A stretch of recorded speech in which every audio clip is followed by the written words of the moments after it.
En France, l'enseignement de l'arabe jugé suspect, voire dangereux, considéré comme la deuxième langue la plus parlée en France, l'arabe est toutefois peu étudié dans les écoles de ce pays, son enseignement étant traité de suspect, voire dangereux, lit-on dans un article de l'hebdomadaire américain The Economist.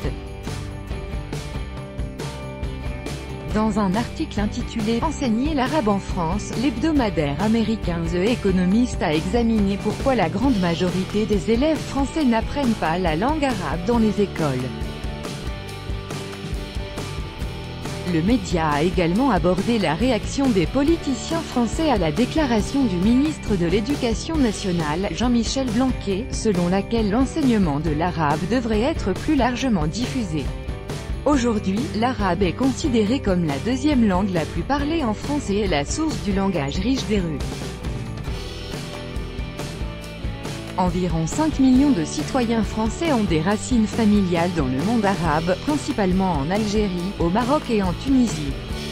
Pourtant, l'enseignement de la langue dans les écoles est jugé suspect, voire dangereux.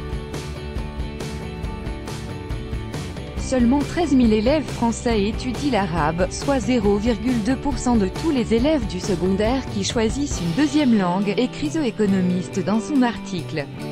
Selon le média, il n'est donc pas surprenant que la grande majorité des élèves français optent pour l'anglais comme première langue étrangère, avec 5,5 millions d'élèves au total inscrits dans les classes du secondaire.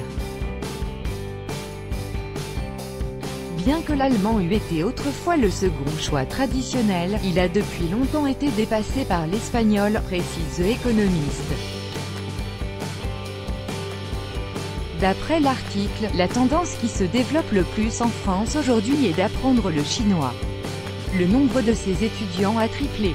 Actuellement, il y a 3 fois plus d'élèves français étudiant le chinois que l'arabe.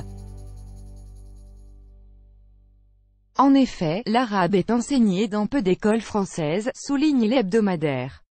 The Economist rappelle ensuite que le ministre de l'Éducation nationale, Jean-Michel Blanquer, a récemment déclaré que l'enseignement de l'arabe devrait être plus largement diffusé et qu'il devrait être considéré comme une très grande langue littéraire, et être étudié pas seulement par les élèves d'origine nord-africaine.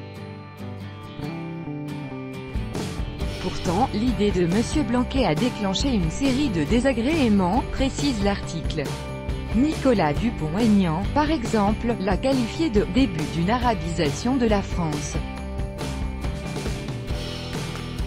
The Economist se souvient que parmi d'autres politiciens n'ayant pas soutenu l'idée du ministre figure le maire de Béziers Robert Ménard ou le député Louis Alliot.